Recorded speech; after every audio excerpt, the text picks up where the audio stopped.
बस इस जीवन को इनकी कृपा के आदर में समर्पित कर दो। जो आप पर कृपा हुई है ये अलौकिक है, अहेतुकी है और निश्चित ये परम कल्याण के लिए ही हम पर कृपा हुई है।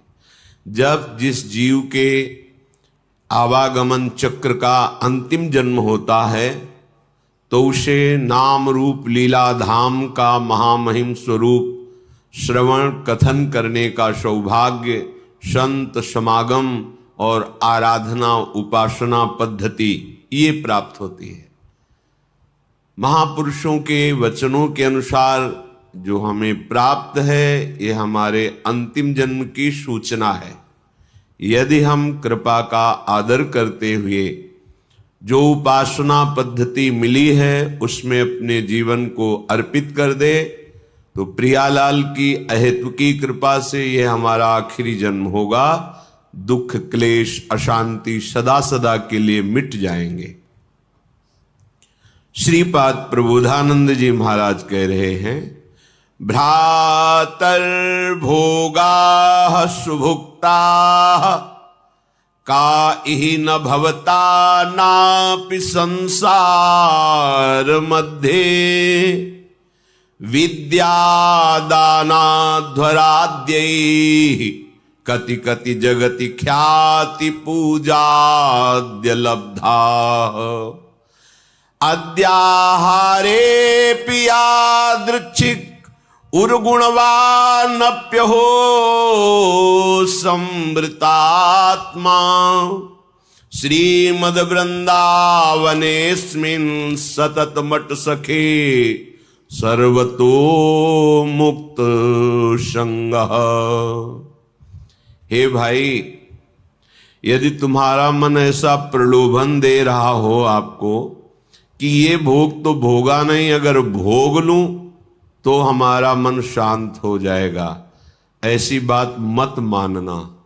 ये आपको फंसा रहा है, क्योंकि भ्रातर भोगा सुभक्ता का इह न भविता नापि संसार मध्य। कोई ऐसा भोग नहीं है जो तुमने संसार में भोग न लिया हो, क्योंकि तुम्हारे बहुत जन्म हो गए हैं। इस माया के प्रभाव से पूर्व स्मृति नष्ट हो जाने के कारण तुमको ऐसा लगता है कि अगर ये मैं भोग लूं तो मेरा मन शांत हो जाए, तो ये तुम्हारे साथ धोखेबाजी खेल रहा है। तुम्हारा अंतःकरण जो बुद्धि मन चित्त अहंकार है ये तुम्हारे साथ धोखेबाजी कर रहा है। जब इसे भोगों में उतारोगे तब ये फिर निर्णय करेगा अंतःकरण, इसमें वो नहीं, इसमें होगा सुख, इसमें नहीं इसमें होगा, पूरा जीवन बर्बाद कर देगा। कौन सा ऐसा भोग है जो तुमने उपभोग नहीं किया? सुभुक्ता खूब अच्छी तरह से भोगा है, पर इस माया ने ऐसे विस्मरण को प्रकट कर दिया है कि तुम्हें होश ही नहीं है। तुम्हें लगता है मैं पहली बार संसार में आया हूं तो पहली बार तो मुझे भोग लेना चाहिए। एक धनी घर के उपासक वैराग्य भावना से चलने की चेष्टा कर रहे थे तो परिक्रमा में मिलते थे। एक बार उन्होंने कहा, मेरा मन ऐसा कहता है, जैसा ये महापुरुष जन इशारा करते हैं कि एक बार तो मैं भोग के देख लूं तो अपने मन को समझा लूंगा। नहीं, ये ऐसी फिसलन है, इसमें जो फिसला तो गुरु कृपा हरि कृपा ही आपको पुनः चढ़ा सकती है, नहीं तो ये फिसलता ही चला जाएगा, पकड़ में नहीं आएगा। फिर आप ये उत्साह भी खो देंगे कि मुझे परमार्थ में चलना है। देख लेना, ये उत्साह भी खो देंगे। जैसे जैसे आप धर्मयुक्त विषयों का सेवन और अधार्मिक क्रियाओं का त्याग, वैसे वैसे आप में एक ऊर्जा शक्ति, एक अध्यात्म बल, निर्णय करने की शक्ति, दुखों को सहने की शक्ति, कोई तुम्हें परास्त नहीं कर सकता, ऐसा एक ओज तेज बल ये प्रकट हो जाएगा। ये जो आप निराश हताश उदास इसी मन की सलाह के कारण हुए हैं। इसलिए हे उपासक, हे भाई, तुमने सब भोग भोग लिए हैं, मन की इस चाल में मत फंसना। ये तुम्हारा जन्म केवल भगवत प्राप्ति के लिए है, प्रभु को रिझाने के लिए है। कभी मान बड़ाई में, कभी भोग वासना में, कभी शरीराभिमान में, कभी मोह ममता, ये ऐसे फंसाती रहती माया। विद्यादानाध्वराद्यई है कति कति जगति ख्याति पूजाद्य लब्धा। कभी कभी मन धर्म की आड़ में दान पुण्य आदि की भावना से अहंकार को पुष्ट कराने लगता है। अंतःकरण चतुष्टय में 4 धर्म है। बुद्धि का काम निश्चय करना है, मन का काम संकल्प विकल्प, चित्त का चिंतन, अहंकार का स्वीकार करना। मैंने ये कर्म किया, मैं ऐसा कर्म करूंगा, मैंने ये भोगा, आगे ऐसा भोगूंगा। ये जो अहंकार को पुष्ट करने के लिए धर्म की आड़ में दान पुण्य आदि करते हुए हम अहम को बढ़ावा देते, ये माया का फसाव है। अपनी वस्तु मानकर दान करने से ठीक है, कई गुना वो मिल जाएगी आपको, पर जितनी आपके पास है उतना आपको वो दुख दे रही है, भगवत विस्मरण करा रही है, अहंकार बढ़ा रही है, तो उससे 10 गुना और बढ़ जाएगा, तो अशांति तो और बढ़ जाएगी। तुम्हें लगता है वैभव बढ़ने से शांति होती है? नहीं, ज्ञान बढ़ने से शांति होती है। त्यागाच्छांतिरनंतरम, विवेक के द्वारा असत वस्तु, असत पदवी, असत क्रिया, असत चिंतन, जब इनका त्याग होता है तो शांत हमारा स्वरूप है, क्योंकि हमारे अंशी भगवान का शांत स्वरूप है। शांताकारम भुजग शयनम। देखो, कोई सांप पे लेट के भी शांत रह सकता है, और ये तो भगवान शेष जी और उनकी गोद में लेटे हुए हमारे प्रभु कैसे शांताकारम। तो हमारा स्वरूप क्या है? शांत है। शंकर सहज स्वरूप सम्हारा, लाग समाधि अखंड अपारा। अखंड अपार समाधि, परम शांति। तो ये जो हमारा मन हमको संकल्प विकल्प में फंसाता है कि ये दान कर दूं तो ये मिल जाएगा, ये कर दूं तो ये मिल जाएगा, करो, अपनी वस्तु मान के नहीं। त्वदीयम वस्तु गोविंदम तुभ्यमेव समर्पये। हे गोविंद, हे प्रियाजू, आपके द्वारा जो सेवा सामग्री दी गई है वो सेवा सामग्री आपके चरणों में समर्पित है। इससे आपको भगवत प्रेम मिलेगा, भगवत कृपा मिलेगी, आप महान शांति को प्राप्त होंगे। क्रिया वही है, अपनी वस्तु मान के दोगे तो कई गुना बढ़ के मिलेगी, और प्रभु की वस्तु मान के दोगे तो प्रभु मिल जाएंगे, जो परम लाभ है। इस मनुष्य जीवन का परम लाभ भगवत प्राप्ति है। श्रीपाद कह रहे कि विद्या, माया के 2 स्वरूप हैं, एक है अविद्या और एक है विद्या। दोनों माया ही हैं, पर विद्या में भगवान की प्राप्ति का मार्ग प्रकाशित होता है, और अविद्या भगवान से विमुख करके नाना प्रकार के भोगों में फंसाती है। दोनों माया ही है। पर जो विद्या पढ़ करके उसे अभिमान से युक्त कर लिया जाता है, वो फंसाने वाली ही बन जाती है, क्योंकि वो भी माया ही है। मैं शास्त्रों का ज्ञाता हूं, मुझे बहुत आता है, मुझे सब ज्ञान है, मैं विद्वान हूं, ये ठीक नहीं। ये अहंकार आपको फंसा देगा, ये मुक्त करने वाला नहीं है। मुक्त करने वाला जो ज्ञान है, जो विद्या है, वो विद्या विनय संपन्ने ब्राह्मणे गविहस्तनी स्वनी चुपाके चा पंडिता समदर्शिना। तुम्हारी विद्या के प्रभाव से अविद्या नष्ट हो जाए और समदर्शी दृष्टि प्राप्त हो जाए, सब में एक ही परम तत्व विराजमान है, ऐसा अनुभव हो जाए, ये विद्या का लाभ हुआ। पर हम विद्वान होकर विद्याभिमान करके अगर अपने को और बांध रहे हैं तो विद्या नहीं है, वो अविद्या ही है। श्रीपाद कह रहे हैं जगत ख्याति पूजाद्य लब्धा। कोई मुझे बहुत अच्छा कहे, बहुत बड़ा दानी है, बहुत भगत है, बहुत सेवक है, आदि आदि, यदि ऐसी सुनने की इच्छा है आपको, ऐसी ख्याति पाने की इच्छा है, तो ये भी माया का जाल है जो आपको आवागमन में बांध करके कष्ट देगा। विश्वास कीजिए महापुरुषों के वचनों पर।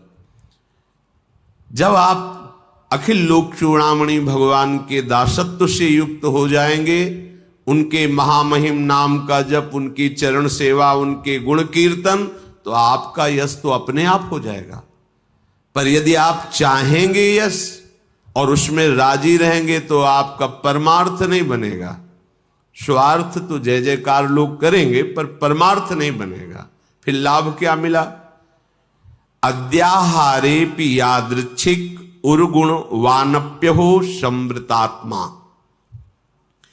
अब तुम हमारी बात मान लो, श्रीपाद कह रहे हैं अद्याहारे पि यादृच्छिक, भगवान की जैसी इच्छा हो, जो वो तुम्हें जिस परिस्थिति में रखे हैं उसमें संतुष्ट हो जाओ। जथा लाभ संतोष सदा काहू सो कछु न चाहोगे। अपनी ऐसी वृत्ति बनाओ कि भगवान से भी मांगने की इच्छा ना हो। जैसे वो मुझे रख रहे मैं उसमें राजी हूं। ये बहुत बड़ी उपलब्धि है, बहुत बड़ी सिद्धि है ये। इसी से सारी कामनाएं नष्ट हो जाती है। बिन संतोष न काम न साही और अछत काम सुख सपने नाही। बिना संतोष के कामना का नाश नहीं होता, और जब तक कामना रहती तब तक स्वप्न में भी जिसे सुख कहते हैं उसका अनुभव नहीं होता। जागृत की कौन कहे? आप कामना में ही सुख ढूंढ रहे हैं, और सिद्धांत कह रहा है कि अछत काम सुख सपने नाही। यदि हृदय में कामना है तो स्वप्न में भी सुख नहीं मिलेगा। कामना कैसे नष्ट होगी? बोले जथा लाभ संतोष सदा काहू सो कछु न चाहूंगो। मैं सदा संतोष धारण करूंगा कि मेरे प्रभु ने जैसा विधान कर दिया है हमारे लिए पर्याप्त है। जथा लाभ। आद्यहारे पि यादृच्छिक, जो हमारे आराध्य देव है उनकी इच्छा के अनुसार हमें आहार वास वस्त्र व्यवस्था और संग, ये जो कृपा करके मिला है, हमको अब आकांक्षा नहीं करनी चाहिए किसी भी वस्तु की। सच्ची मानो जैसे कोई प्रश्न करे कि हमें सत्संग की आकांक्षा करनी चाहिए, हमें भगवत चरणारविंद के धाम में रहने की आकांक्षा करनी चाहिए। यदि आप ठीक से भजन करते हो तो आपको कोई आकांक्षा करने की जरूरत नहीं। आगे से आगे वो जहां पहुंचाना जो करना है अपने आप करेंगे। हम वृंदावन को जानते भी नहीं थे,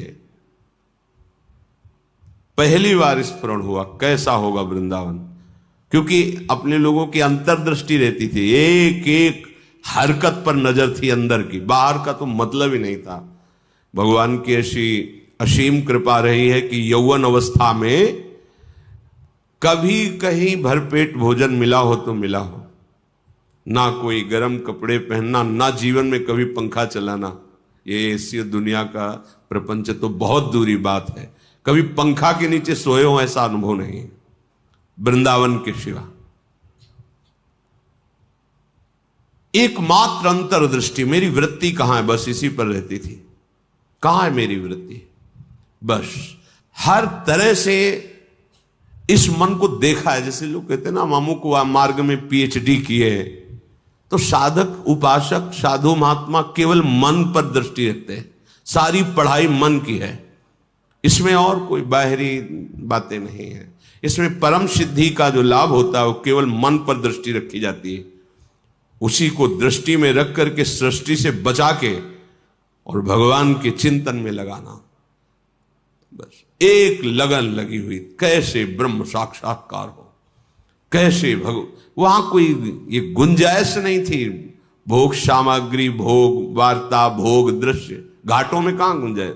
दोपहर की तपती धूप में पंडों की छतुरी के नीचे, और रात्रि में वही घाटों में थोड़ी देर भिक्षुकों के बीच में बैठ जाना, जो मिला मिला, नहीं तो हर हर महादेव, शांत एकदम।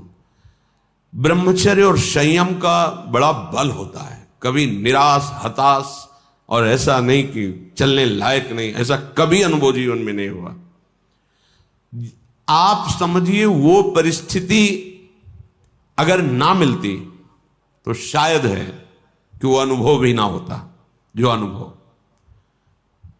एक जो निश्चिंतता, निर्भयता, एक ठसक, हर समय नवीन उत्साह, वो भगवान ने जैसी परिस्थिति चयन की थी उसी में राजी होने से हो गया। एक बार इतने भूख से व्याकुल हुए तो दो संत आए काशी के, और ऐसा कहाँ रहते हो? घाटों में रहते। भोजन जो महादेव जी दे देते। या घाटों में कौन देता है? अन्नपूर्णा। कभी सतुआ इतना जिससे भिखारियों को लोग बांटते हैं, 2-4 किलो सतुआ लिया, 50 बैठे हैं, ऐसे से डाल दी। तो कमंडल का ढक्कन होता था ऐसे रखा, कोई एक पीस बर्फी रख दी ऐसे, बोले आओ चलो आज तुम्हें भोजन पवाते हैं। देखो मन की बात प्रभु ने सुन ली, लेकिन हंसी की बात, ले गए कमरे में बैठाला और 2 घंटे बाद आए। रात हो गई थी, शाम के बैठते थे जाके, और आए बोले हमारे यहाँ तो प्याज लहसुन बनता है, आप खाते हैं? ये तो नहीं बन। महादेव हाँ निकले, खूब हंसे कि ए मन देखा तेरी चालबाजी नहीं चली। नियम लिया था कहीं नहीं जाएंगे, पर इतनी व्यवस्था हम अपनी तरफ से ले गए, और देखा तुम्हें उत्तर दिया महादेव, चल आज के बाद कोई बुलाए भी तो नहीं जाला है। जथा लाभ संतोष सदा का, ये बहुत बड़ी उपलब्धि का मार्ग है। चाहे गृहस्थ हो चाहे विरक्त हो, जैसी परिस्थिति प्रभु ने दी है, सच्ची मानिए तुम्हारे कल्याण के लिए वैसी परिस्थिति आवश्यक है। आप कह सकते हो बड़ा घर में प्रतिकूलता रहती, जरूरी है प्रतिकूलता।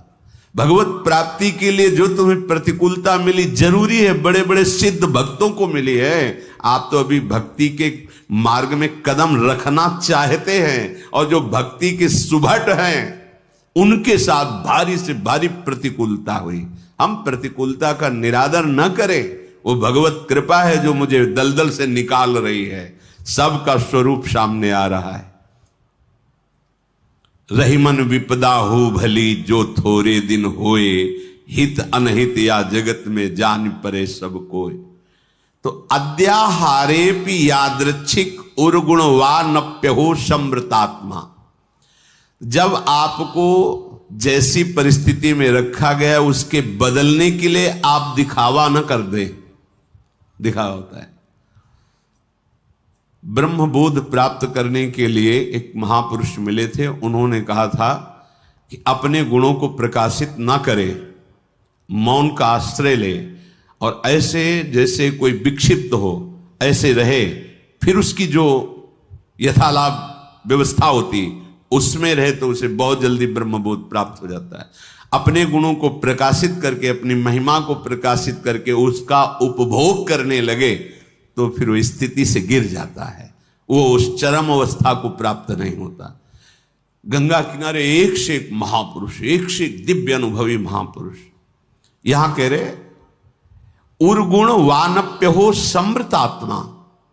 आप अपने गुणों को प्रकाशित करके ऐसा कहीं उपभोग तो नहीं कर रहे, अपने सम्मान का गुण प्रदर्शित करके, चाही हुई वस्तुओं का, मानी हुई मान्यता का यदि उपभोग कर रहे हैं तो आप अपने मार्ग से गिर जाएंगे।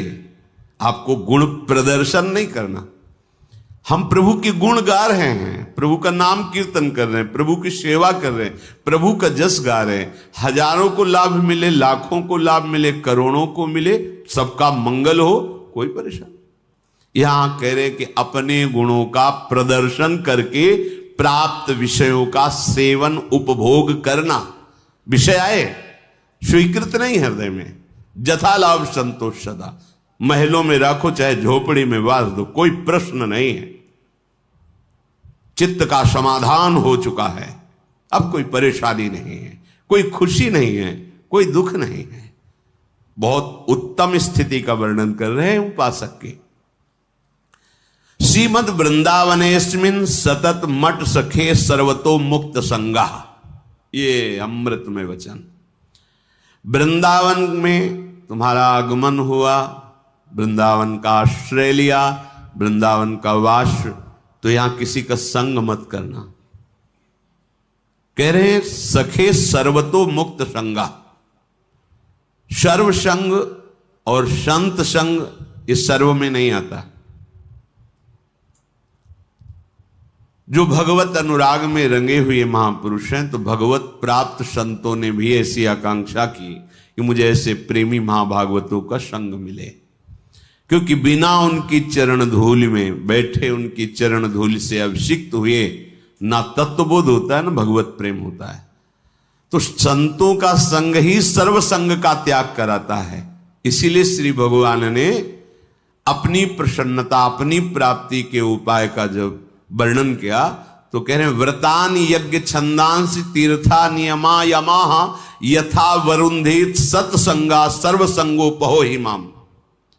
बड़े बड़े व्रत नियम और तीर्थ यात्रा धर्म आदि, इन सब के द्वारा शास्त्र स्वाध्याय आदि, देवताओं का यजन पूजन आदि, इनके द्वारा मेरी प्राप्ति उतनी संभव नहीं जितनी संत संग से। क्योंकि संत संग क्या करता, सर्व संगोपहो हिमाम, सर्व संगों का त्याग करा देता है।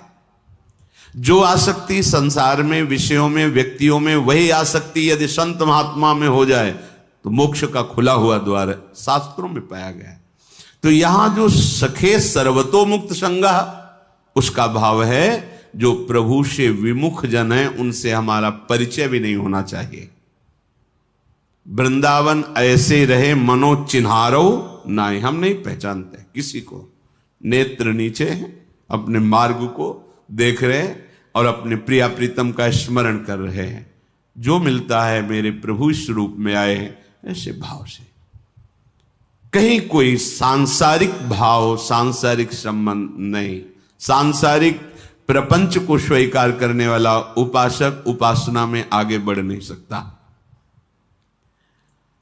अपने गुणों को प्रयोग न करते हुए, जो हमारे अंदर भागवतिक गुण हैं, वो प्रभु की महिमा को, प्रभु के यश को गान करके जगत मंगल के लिए है। अपने में विशेषता का भाव आ जाना पतन का लक्षण है। मैं इनसे विशेष हूं, विशिष्ट हूं, मैं महान हूं, ऐसी बात मलिन अंतःकरण में आती है, निर्मल अंतःकरण में नहीं। जितना अंतःकरण निर्मल होता जाएगा उतने ही ये भाव खत्म होता चला जाएगा। और जिसका संपूर्ण अंतःकरण निर्मल हो जाता है, उसके हृदय में ये बात आ जाती है कि मैं चराचर जगत का सेवक हूं। सो अनन्य गति जाके असमत न टरे। लौकिक कामना के लिए भजन करें तो क्या भजन से लौकिक कामना पूर्ण हो जाती है? संसारिक कोई कामना चाहे तो भजन से पूर्ण हो जाती है। हाँ, पहले पाप नष्ट होगा फिर कामना पूर्ण होगी। इसलिए अगर थोड़ा भजन हुआ और पाप अधिक है तो कामना पूर्ण तब तक नहीं होगी जब तक पाप नष्ट नहीं हो जाएगा। दुख देने में पाप का योगदान है। तो ध्यान रखें, भजन करने वाले एक तो कामना करते नहीं, अगर कामना करते हैं तो पूर्ण तभी होगी जब आपका पाप नष्ट हो जाएगा। ऐसा ना सोचे कि भजन से कामना पूर्ण क्यों नहीं हुई, और भजन करो। जब तुम्हारा पाप नष्ट हो जाएगा तो तुम्हारी कामना पूर्ण हो जाएगी। भजन करने वाला लौकिक कामना ना करे तो अच्छा है, भगवान की प्राप्ति की कामना करे, दुख सुख भोग ले। कामना चाहे पूर्ण हो या नष्ट हो, भजन दोनों काम करेगा। कामना पूर्ण करके चाह मिटा देगा या कामना का ही नाश कर देगा। भजन नहीं छोड़ना चाहिए। हम तो 7 वर्ष से भजन कर रहे हैं, प्रश्नकर्ता ने कहा, पर हमारी कोई आदि व्याधि अभी तक दूर नहीं हुई। मुझे लगता है मेरा भजन निष्फल है क्या? नहीं, बाहर के दुख और शरीर की बीमारी ये प्रारब्ध के अनुसार मिलती है।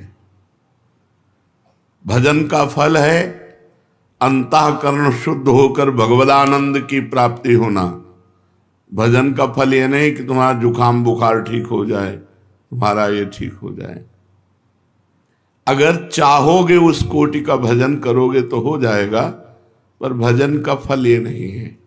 भजन का फल है अंतःकरण की पवित्रता और भगवदानंद की प्राप्ति।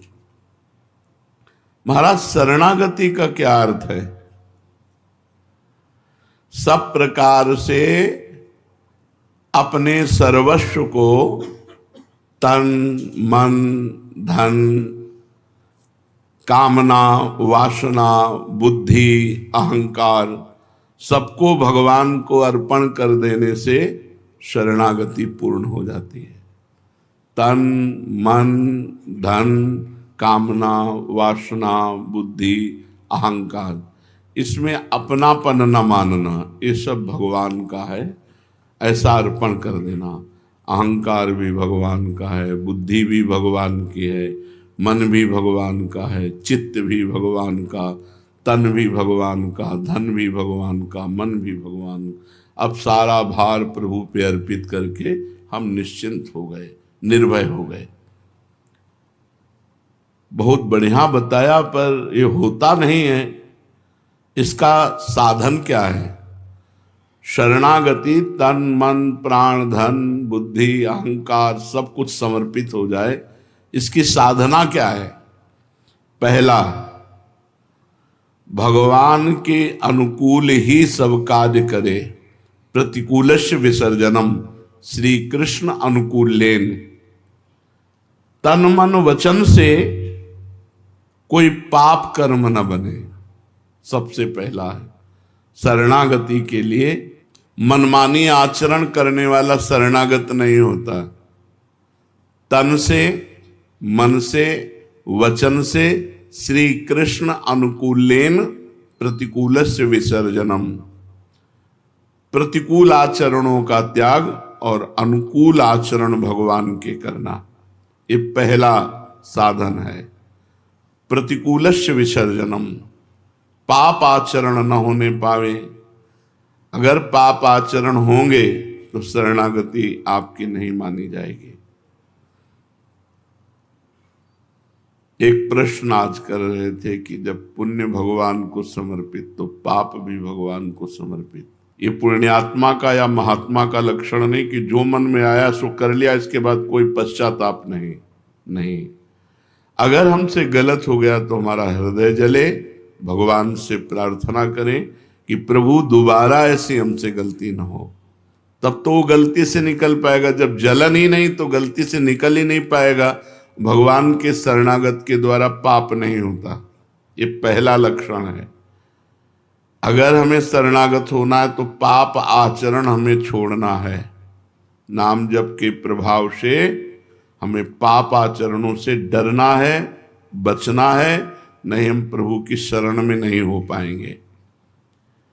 दूसरा, भगवान के प्रतिकूल समस्त कार्यों और भावों का तन मन वचन से सर्वथा त्याग कर देना।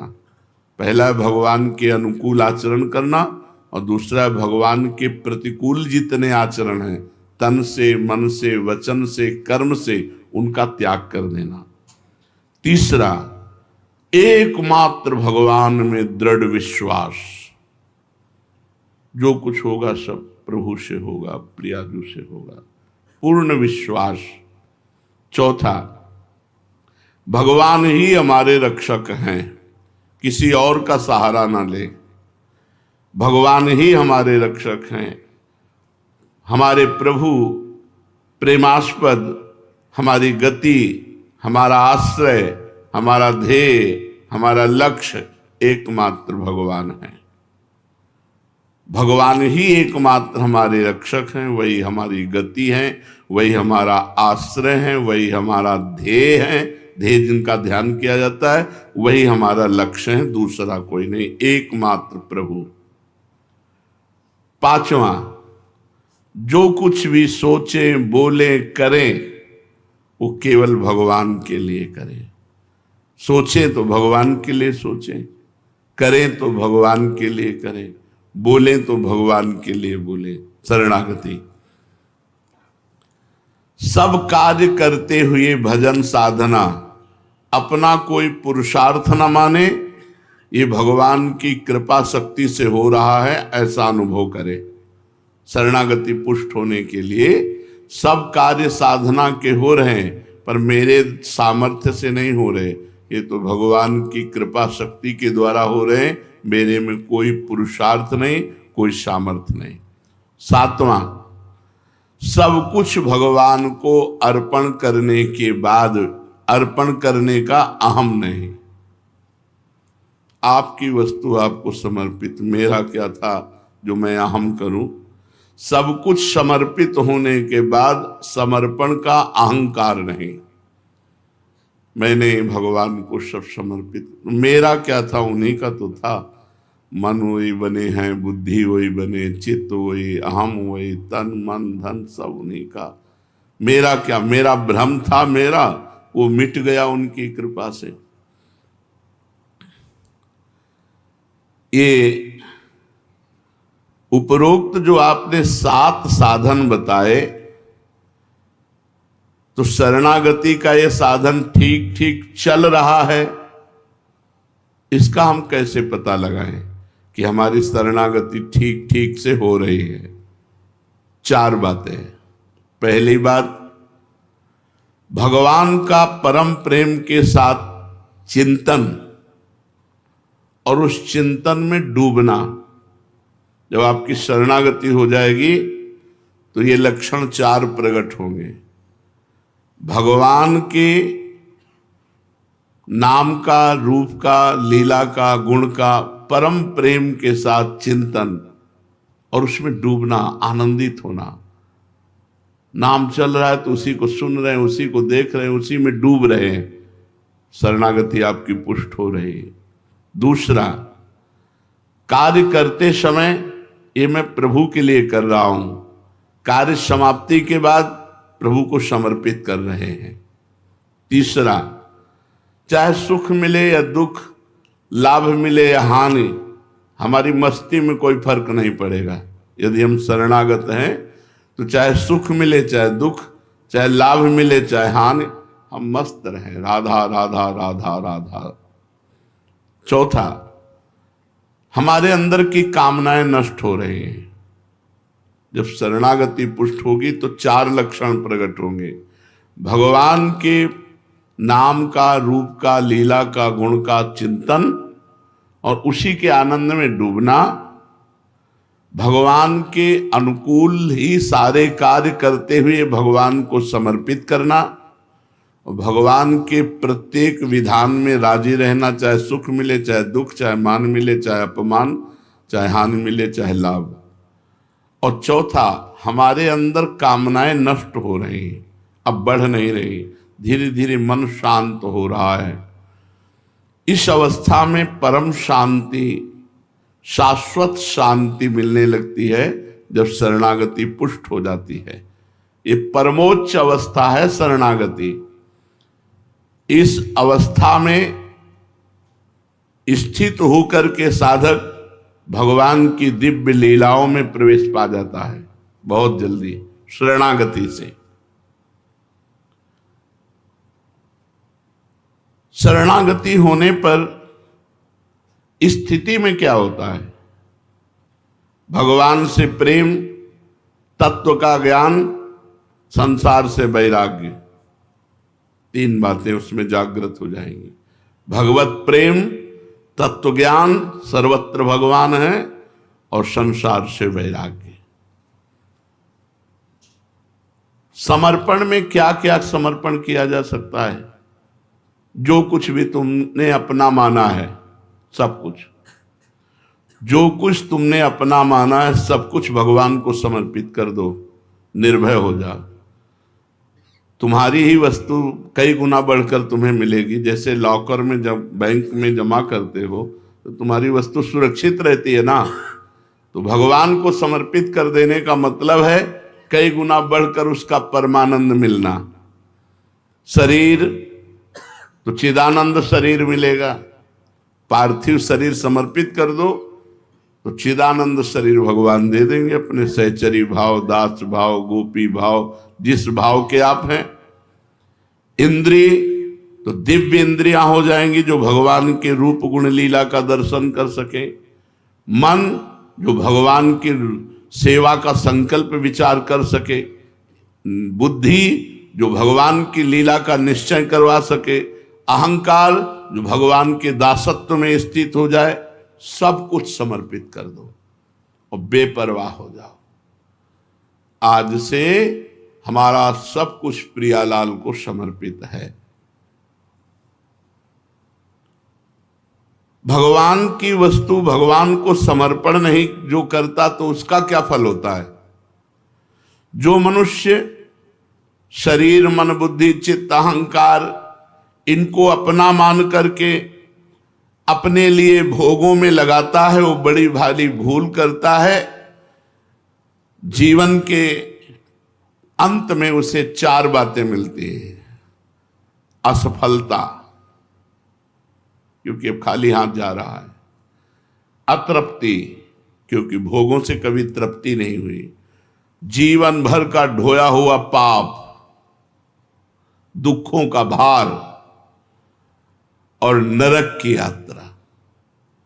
ये 4 बातें मिलती हैं जो भगवान का भजन नहीं करते, भगवान की शरण में नहीं होते, उनको असफलता, अंतिम परिणाम असफलता, अतृप्ति भोगों से और किए हुए पाप की पोटली और नरक।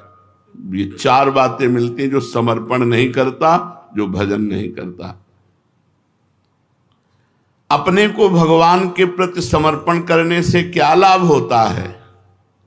शोक, विषाद, दुख, क्लेश, कष्ट, संताप, भय, उद्वेग ये सब नष्ट हो जाते हैं समर्पण मात्र से।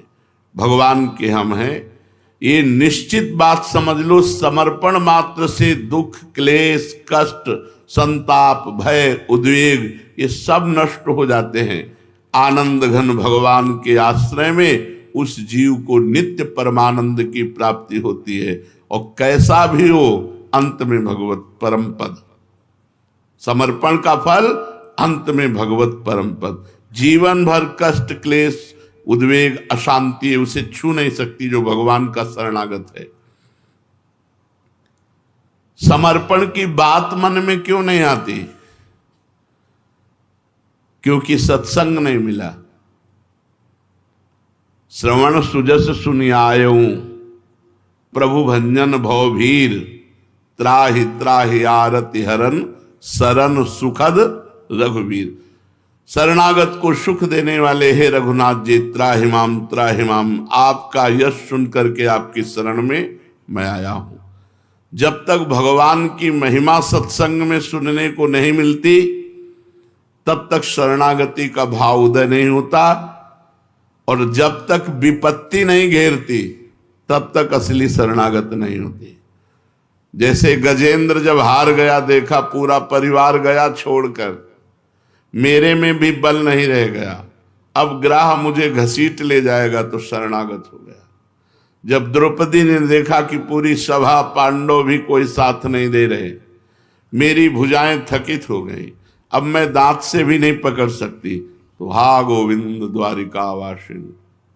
जीव शरणागत तब होता है जब यह तो भगवान का सुयस सुनने को मिले सत्संग में तो शरणागत हो गया, या भारी विपत्ति घेर ली और कोई बल नहीं रह गया तो सुनेरी मैंने निर्बल के बलराम।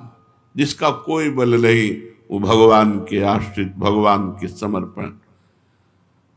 समर्पण में मुख्य बाधा क्या है? अपने को योग्य समझना। साधक के अंदर एक अयोग्यता बैठी रहती भाव में, मैं योग्य नहीं हूं, मेरे अंदर वो बात नहीं जो होनी चाहिए। यही शरणागति का लक्षण है। और जिसको ये मैं योग्य हूं तो शरणागत नहीं हो सकता। पहला अपनी योग्यता का बोध होना कि मैं योग्य हूं, ये शरणागति में बाधा है। दूसरा, कोई पद मिल जाना बहुत हानिकारक है। कोई पद, लौकिक पद मिल जाना, ये भगवत प्राप्ति के लिए बहुत बाधक है। कोई भी पद मिल जाना, सम्मान वाला, अगर पद है वो अहंकार नहीं तो कोई परेशानी नहीं। जैसे अम्बरीश जी चक्रवर्ती सम्राट हैं, पर सावई मनः कृष्ण पदारविंदयो, उनका मन भगवान के चरणों में है, तो उनका चक्रवर्ती सम्राट पद भी भगवान की शरणागति में विघ्न नहीं है। अगर पद का अभिमान है, कोई भी, चाहे सधुवई के पद हो और चाहे सांसारिक पद हो, तो शरणागत नहीं हो सकता।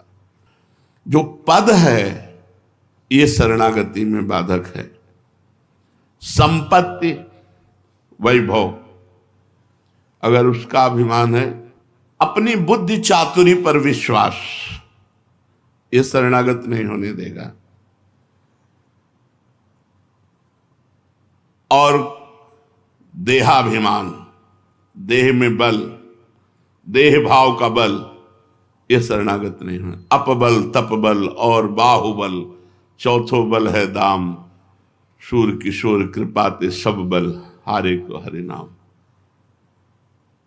जब तक संपत्ति का अभिमान है, पद का अभिमान है, विद्या का अभिमान है, योग्यता का अभिमान है, देने का अभिमान है, तब तक शरणागत नहीं हो सकते, न गुरु के न भगवान के।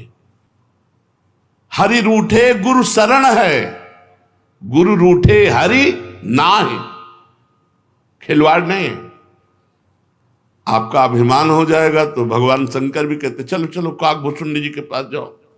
उमा जी ने कहा आपने क्यों समझा दिया, आप ही समझा देते गरुड़ जी महाराज। न कीन हो इस कबहू अभिमाना, सुख हो अंचा कृपा निधाना, रघुपति कृपा मरम मैं पावा। मैं भगवान की कृपा से समझ गया कि इसने कहीं अभिमान किया है। चलो चलो काकभूषुंडी जी के नीचे बैठो जा करके, गरुड़ हो, सबसे बड़े हो, नीचे बैठोगे तुम्हारा अभिमान गलित होगा, जाओ। अभिमान विद्वता का थोड़ी माया से पार करता है, दैन्यता पार करती है। अहंकार करोगे किसी भी तरह का तो नाली में ही गिरना पड़ेगा, संसार में ही भ्रष्ट होना पड़ेगा। एक भी ऐसा बताओ जो मर्यादा का उल्लंघन करने के बाद भगवदानंद में डूबा हो, एक भी। तुम पड़े रहो भगवदानंद में ही पड़े हो, पड़े पड़े शरणागति का कल्याण हो जाता है। प्रयागदास मामा जी गिरदा लगाए बैठे रहते थे, कोई पूछता तुम भजन तो करते नहीं, ऐसे बैठे रहते। बोले तुम भजन करो, तुम्हारा संबंध राम जी से नहीं, हमारे जीजा राम जी, हमारी जीजी सिया जी, अब हम क्या भजन करें? जिसके जीजा राम जी, अब इससे बड़ा भजन क्या होगा? हर समय संबंध की ठसक में हरिराम व्यास जी क्या कह रहे, भजन करो तुम, हमसे कोई भजन से मतलब नहीं। काहू के बल भजन को, काहू के आचार, और हमारा भजन लाड़ लीजो। व्यास भरोसे कुंवर के, शोभत पांव बस, रात दिन प्रियाजू में तन्मयता, प्रियाजू में शरणागति। अपनी योग्यता, पद, विद्या, बुद्धि, अधिकार, धन, इनका अभिमान है तो शरणागति नहीं। महाराज ययाति स्वर्ग में केवल इतना बोल दिए थे कि ऐसा कोई दानी और तपस्वी नहीं हुआ मेरे जैसा, तुरंत भ्रष्ट होकर खोपड़ी के बल मृत्युलोक में आ गए, तुरंत। पर गिरने लगे तब ये कहा कि मैं समझ गया क्यों गिरा, इसलिए मुझे संतों के बीच में गिराना। तो संतों ने गिरने ही नहीं दिया। महाराज शिवी और बड़े बड़े दानी खड़े थे, वो खोपड़ी के बल आ रहे थे, उनका मैं अपना पुण्य देता हूं, तुम वहीं रुक जाओ। तो रुके, पूछा कौन हो, तो बोले ययाति, आप क्यों पतित हुए? तो उन्होंने बताया मेरे सारे पुण्य अहंकार के कारण नष्ट हो गए, मैंने ऐसा वचन बोल दिया कि मेरे जैसा दानी और मैंने जो किया ऐसा कोई न भूत में न भविष्य में, इसलिए तत्काल मेरे पुण्य नष्ट हो गए और मैं गिर गया। तब 4 महात्मा थे, चारों महात्माओं ने अपने सुकृत दिए, तुरंत विमान में बैठे और ऊपर ही ऊपर स्वर्ग में चले गए थे। समर्पण कैसे हो? समर्पण होने के लिए पहले साधु संग की आवश्यकता है। प्रथम भगति संतन करी संगा। भगवान की शरणागति तभी जीव की होती है जब खूब सत्संग सुने, खूब साधु संग करे। फिर शरणागत करना नहीं पड़ता, हो जाता है, अपने आप हो जाता है। शरणागत करने वाला करता ही नहीं बचता, वो प्रभु के चरणों में समर्पित हो जाता है। पूर्ण समर्पण में तब तक कमी रहेगी जब तक करता रहता है, और जब कर्ता भी समर्पित हो जाता है। इसलिए अहम शब्द है। तनुवांग मनोभिर सोहम तवयु आश्रिता अमलई। कामना रहित निर्विकार भाव से सोहम, सोहम माने मैं तत्व सहित आपको समर्पित है। श्री राधे तनुवांग मनोभिर अमलई सोहम तवयु आश्रिता। मैं स्वयं सहित तन वाणी मन और किसी कामना से नहीं, निष्काम भाव से आपके चरणों में समर्पित है। पूर्ण समर्पित की स्थिति क्या होती है? देह के किसी भी भाव में वह सोचता है मेरे भगवान को राजी है इसीलिए रोग आया, मेरे भगवान को राजी इसीलिए सब प्रणाम कर रहे हैं, मेरे भगवान को राजी इसीलिए वाह वाह हो रही, मेरे भगवान राजी इसीलिए लोग मार रहे हैं, मेरे भगवान राजी इसीलिए गाली दे रहे हैं। वो किसी भी स्थिति में भगवान से बिलग नहीं सोचता, ना देह का, ना मन का, ना इंद्रिय का, ना प्राण का, ना बुद्धि का, ना अहंकार का। वो हर समय सोचता है ये तो प्रभु के हैं, मेरे थोड़ी हैं, ये तो प्रभु का मन है। अब गंदा सोच रहा है तो प्रभु जाने, हम इसके जिम्मेवार थोड़ी। हम तो राधा राधा राधा, हम तो शरणागत हैं प्रभु के। सब सुधर जाएगा, सब सुधर जाएगा। महाराज, समर्पण की बात सुनने में तो बहुत अच्छी लगती है, पर समर्पण होना बड़ा कठिन लगता है। समर्पण की बात है ही सर्वोत्तम, है ही परम सुख देने वाली, और बहुत सरल है समर्पण, कठिन नहीं है। सरल इसलिए है कि इसमें कुछ करने की जरूरत नहीं है, बस अंदर से आर्त भाव से हाथ उठा देने की जरूरत है। प्रियाजू में मेरे बस का कुछ नहीं, नाथ मेरे से नहीं। अब आप साधन करवाओ, असाधन करवाओ, जो करवाओ जैसे, हे प्रभु बस वो गोरे चरणारविंद को भाव से एकदम पकड़ लेता है। श्री राधा जुग चरण निवास, जस वर्णो हरिवंश विलास। प्रियाजू प्रियाजू, हमारी मति गति काम नहीं करती। बहुत सरल है, कुछ करने की जरूरत नहीं है। केवल किसी अन्य से अपना संबंध और विश्वास न हो जाए, ये केवल है, बहुत बड़ी बात है। किसी अन्य से संबंध और अपना विश्वास ना हो। हमें अपने पर विश्वास नहीं है, हमें श्री जी पर विश्वास है। अपने क्या विश्वास? ये मन एक मिनट में कहाँ जमीन से आसमान, आसमान से जमीन करता है, इसका क्या विश्वास रखें? और हम क्या इस मन को, बड़े बड़े योगी यति मुनि सब हार गए, हम इसको अपने वश में कर पाएंगे? हमें प्रियाजू पर विश्वास, हमारे विश्वास का मूलधन प्रियाजू है। व्यास भरोसे कुंवर के, सोवत पाओ प्रसाद। समर्पण का जितना जोर का विश्वास होगा उतने जोर का समर्पण होता चला जाएगा। पूर्ण विश्वास प्रिया, कुछ भजन नहीं करते, उद्दंडता करते, पड़े पड़े खाते, हो जाएगा, नरक मिलेगा उस समय। बिल्कुल प्रियाजू पे प्रियाजू, आप चाहोगे तो नरक मिलेगा, आप नहीं चाहोगे तो प्रियाजू आप ही मिलोगे। बस उस समय प्रियाजू से बात करें, किसी और से नहीं। उस समय प्रियाजू आप देख लो, आपकी इच्छा होगी तो स्वीकार है नरक भी, यत्र यत्र मम जन्म कर्म भी नारके पर में पदे था, प्रियाजू के सिवा नहीं। तो समर्पण चौथाई तिहाई आधा भी होता है क्या? हाँ, पूर्ण समर्पण होने के पहले आधा तिहाई चौथाई होता है। जितना जितना प्रभु पर विश्वास होता जाता है और अपने पर अविश्वास, उतने जोर का समर्पण होता है। इसलिए हे प्रियाजू, संभाले रहना, पकड़े रहना, हमें कोई भरोसा नहीं, हम वादा नहीं करते शाम तक यहां बैठेंगे कि कहां बैठ जाएगा मन, नाथ देखते रहना। कुछ भरोसा नहीं है, कुछ भरोसा नहीं।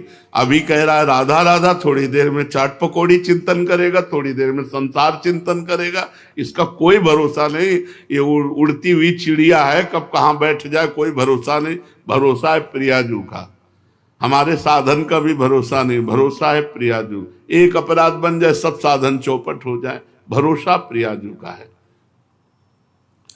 जब जितना विश्वास बढ़ता जाता है उतना ही समर्पण होता चला जाता है। विश्वास की कमी, अधूरा समर्पण। किसी पर भी विश्वास कर, कोई विश्वास लायक नहीं है। विश्वास लायक प्रभु हैं। पाए जान जगत में सब जन, कपटी कुटिल कलयुगी टंचो। अगर विश्वास लायक हैं तो केवल प्रियाजू हैं, प्रभु हैं, इन्हीं पे विश्वास करे, अन्य पर विश्वास नहीं। जितना पूर्ण विश्वास, भगवत विश्वास। अब जो आपने बताया तो बहुत कठिन बताया कि अन्य आशा छोड़ दो, अन्य भरोसा विश्वास छोड़ दो और भगवान के शरण में हो जाओ। बहुत कठिन है ये, बहुत कठिन है। कठिन क्यों है? तो बहुत सरल है। कठिनता क्या है?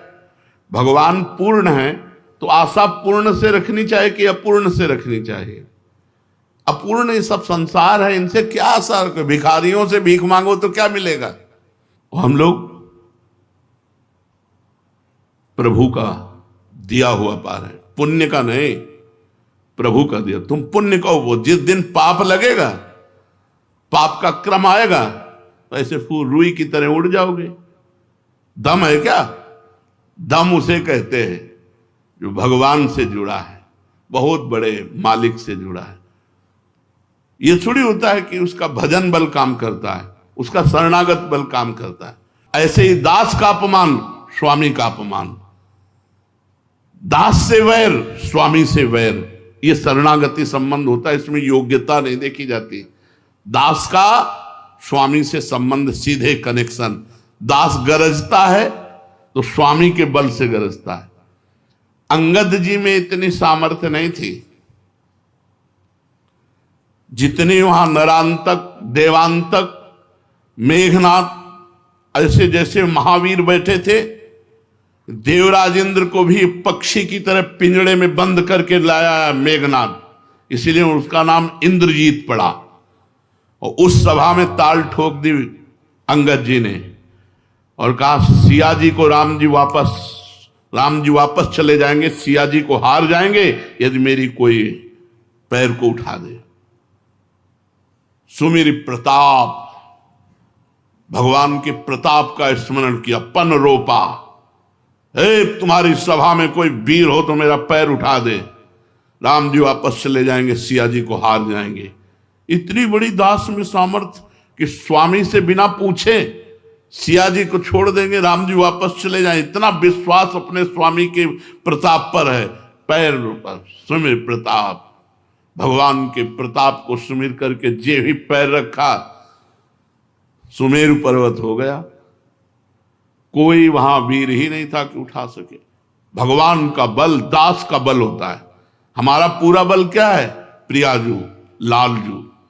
दास का बल, तपस्या बोले इतनी बड़ी तपस्या नहीं, हमारा पूरा बल ही है प्रियालाल। हमारा बल प्रियालाल है। ये बात अंदर आशा, कामना, आश्रय, भरोसा, ये केवल प्रियालाल से हो, अन्य किसी से ना हो। इसमें कठिनता क्या है? प्रभु पूर्ण है, पूर्ण से आशा करो। और आशा ही क्यों करो?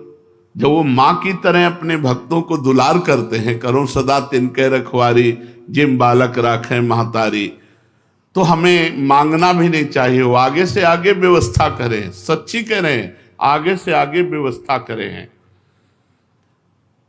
आशा भरोसा केवल प्रभु पे रखो, किसी और से नहीं। आशा एक राम जी से दूजी आशा छोड़ दे, और नाता एक राम जी से दूजा नाता तोड़ दे। नाते नेह राम के मनियत सुहृद सुसेव्य जहां। गरेगी जी जो कहो और को हो, ये गरेगी जी जो कहो और को, मेरी जीभ गल जाए जो मैं कहूं और कहूं। आपके ही दरवाजे का कौर पाने वाला हूं, हमारी ठौर भी आप हो, हमारे सब कुछ आप। अंदर की बातें हैं। संदेह भरा भरोसा, पता नहीं बचाएंगे कि नहीं बचाएंगे, पता नहीं है भगवान मिलेंगे कि नहीं मिलेंगे। पड़े रहो, भगवत प्राप्ति हो जाएगी। हमारी बात सुनने में भरोसा, आश्रय, आशा, कामना केवल श्री जी से, दूसरे से नहीं। पड़े रहो, आराम की दिनचर्या चल रही है, यही भगवत प्राप्ति करा देगी। खड़े खड़े जो हम जहां जैसी सेवाओं में हैं, रात दिन बस प्रभु की शरण में हैं, धामवास हो रहा है, बस हमारा काम हो गया, किसी और के संकेत से नहीं। अरे तुम्हारी कोई साधना हो रही, अरे एकांत तो बैठकर जाकर भजन करो। हाँ, तो भजन बल से भी भगवत प्राप्ति कर लेना। यह है हम लोगों का शरणागत बल, आश्रय बल। और इसी आश्रय से होती, बड़े बड़े भजनानंदी लौटकर इसी आश्रय को स्वीकार करते हैं। जब देखा कि अपना बल काम नहीं कर रहा, तब आश्रय बल लेते हैं प्रभु का। इसके लिए मन में दृढ़ता कैसे हो, वही कर देंगे। यह भी देखो, वही कर देंगे, दृढ़ता भी वही कर देंगे, शरणागति पूर्ण भी वही कर देंगे। आशा भरोसा अब हमें क्या रह गया, हम तो उच्छिष्टामृत भोक्तवैव चरितम श्रणवस्तवैव स्मरण। हम आपके चरित्र का श्रवण करेंगे, आपका स्मरण करेंगे, आपका उच्छिष्ट पाएंगे, ये करेंगे हम क्या करेंगे, आपके उच्छिष्ट को पाएंगे, आपके नाम का गान करेंगे, आपके लीला चरित्रों का श्रवण करेंगे, स्मरण करेंगे, और इसी में जीवन काट रहे हैं। और आगे जो कुछ होना है वो सब प्रभु करेंगे। प्रभु बड़े करुणामय हैं, बड़े करुणामय हैं। उन्होंने हमें स्वीकार कर लिया है। अब हमें किसी की कुछ नहीं सुननी, न मन की सुननी, न तन की सुननी। अभी विश्राम कर रहे हैं, बहुत खास बात है। क्या अपने जो शुभ अशुभ है सब भगवान को समर्पित कर दे। अपने शुभ अशुभ जो भी हमसे हो रहे सब भगवान को समर्पित कर दे। उनका जब मकान देते हो तो छिपकली, जाला, गंदगी जो कुछ है पूरा उसके नाम कर देते हो ना, पूरा नाम हो गया। शुभ अशुभ सब नाम। ये खास शरणागतों के लिए सूत्र है, सबके लिए नहीं है। ये उनके लिए नहीं जो तिहाई